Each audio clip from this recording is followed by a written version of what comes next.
Приветствую, друзья! С вами Искандер Бариев. С 16 по 27 сентября в Варшаве проходило 24-е совещание ОБСЕ по рассмотрению выполнения обязательств, посвященное человеческому измерению. Это крупнейшая в Европе конференция по правам человека. Что было нового на данной конференции? Какая была тактика у официальной России? Какие политические процессы можно было увидеть на данной конференции? Об этом поговорим в 20-м выпуске блога Liberate Crimea. На данное двухнедельное совещание в польскую столицу съехались тысячи представителей государств-участников ОБСЕ, экспертов по международным вопросам, активистов неправительственных организаций и правозащитников. Организатором совещания является Бюро по демократическим институтам и правам человека, БДИПЧ. Это основной институт ОБСЕ, задачей которого является предоставление государствам-участникам помощи в выполнении ими обязательств по человеческому измерению и укрепление тем самым безопасности, стабильности и демократии в регионе. Деятельность бюро охватывает 5 основных областей. Это выборы, демократизация, права человека, толерантность и недискриминация, проблемы народов Рома и Синти. 57 государств-членов ОБСЕ приняли на себя обязательства по соблюдению обширного перечня стандартов в области прав человека и демократии.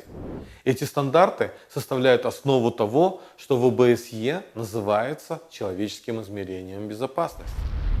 Совещание ОБСЕ по рассмотрению выполнения обязательств, посвященное человеческому измерению, это прежде всего форум, на котором государства-участники ОБСЕ обсуждают выполнение своих обязательств по человеческому измерению, принятых путем консенсуса на предшествующих встречах на высшем уровне ОБСЕ или на встречах Совета министров.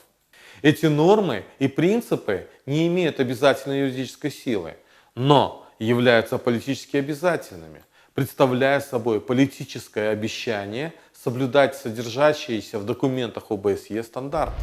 Значение, придаваемое участию НПО, отличает это совещание от других конференций высокого уровня, посвященных правам человека. Неправительственным организациям это совещание дает возможность быть услышанными международной аудиторией. За прошедшие годы его масштабы и влияние существенно выросли. Если на начальном этапе совещание созывалось раз в 2 года, то теперь стало ежегодным. Ежегодно совещание разрабатывает сотни рекомендаций, и все они включаются в его итоговый отчет. Данное совещание ОБСЕ я бы также назвал большим имиджевым геополитическим мундиалем, на котором можно увидеть проблемы межгосударственных отношений, проблемы между представителями официальной власти и оппозиционными движениями.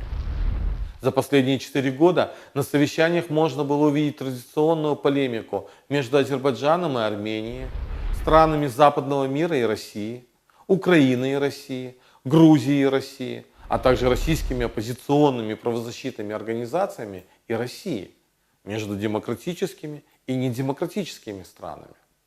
В этом году делегация Крымско-Татарского ресурсного центра приняла участие 19 и 20 сентября. В эти дни мы выступали по следующим темам. Нарушение права крымских татар как коренного народа Крыма на мирные собрания и управление их представительными институтами Меджлиса Курултай. Нарушение права на свободу совести и религии в оккупированном Крыму.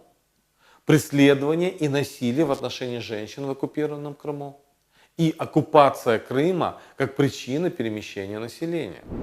Впервые в ОБСЕ нами был организован сайт-ивент на тему «Угрозы для человеческого измерения в морском секторе», на котором были раскрыты проблемы агрессии Российской Федерации в акваториях Азовского и Черного морей и нарушение коллективных прав коренного крымско-татарского народа на пользование минеральными и биологическими ресурсами. В этом году на редкость было много представителей как оппозиционных, так и провластных неправительственных организаций из центральноазиатских республик. Тактика же Российской Федерации в эти дни заключалась в создании негативного имиджа Хизбут-Тахрир и свидетелей Иеговых.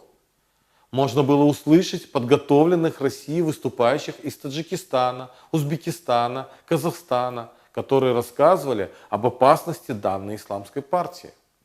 С другой стороны, Российская Федерация представила представителей всех конфессий и даже Украинской Православной Церкви в России. Таким образом, Россия демонстрирует успешность в предоставлении права на свободу совести с одной стороны и пытается напугать западный мир исламской угрозой и оправдать свои репрессии в оккупированном Крыму с другой.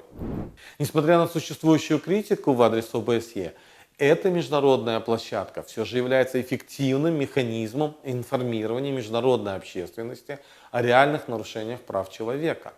До новых встреч!